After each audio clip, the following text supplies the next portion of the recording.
सबको। और 1.5 साल से हम लोगों ने पिछले अगस्त में हमने ये लिया था।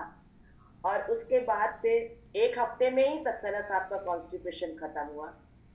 उसके बाद मैंने अपनी सिस्टर और अपनी बेटी को लगवाया, दोनों के यहाँ।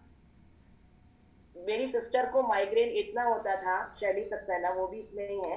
उसको इतना माइग्रेन होता था कि उसको एडमिट होना पड़ता था, इंजेक्शन लेती थी। और उसके बाद उसको वो 2 दिन घर बाद घर आती थी। तो आजकल वो इतना उसका हो गया है कि उसका माइग्रेन बिल्कुल खत्म हो गया है। ऐसे ही निधि, मेरी बेटी है निधि अनिमेश चंद्रा, उसका भी माइग्रेन बिल्कुल खत्म हो गया है।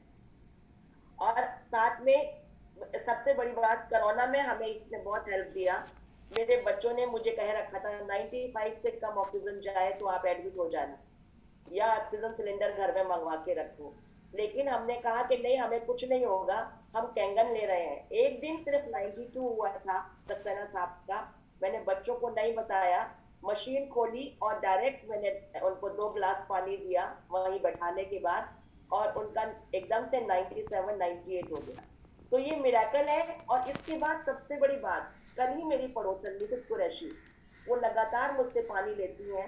अफोर्डेबल है, लेकिन उनके हस्बैंड बहुत जिद्दी हैं, लेकिन वो नहीं लेंगे। वो कल मेरे पास आई और बोली, मिसेस सक्सेना अब आप ठीक हो गई हो, तो आप मुझे पानी दो, मेरे घुटनों में फिर से दर्द शुरू हो गया है। मैंने कहा मिसेस कुरैशी आप पानी लीजिए। उनके दांतों में प्रॉब्लम है, वो डेंचर बनना है उनका, लेकिन वो बनवाना नहीं चाह रही हैं। तो वो 2.5 से गार्गल करती हैं, तो उनको उसमें भी बहुत फायदा हुआ है। वाकई में ये संजीवनी बूटी है जगमोहन सर, बिल्कुल संजीवनी बूटी है। और अब तो हम इसे संजीवनी ही कहते हैं, पहले चमत्कारी पानी कहते थे। और हम इसे बिल्कुल मतलब क्या कहें, कुछ कह नहीं सकते। मैं तो इससे बहुत प्रभावित हूँ।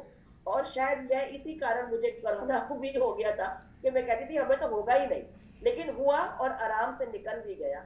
और हम लोग वापस आप लोगों के साथ हैं। Thank you Priya, thank you.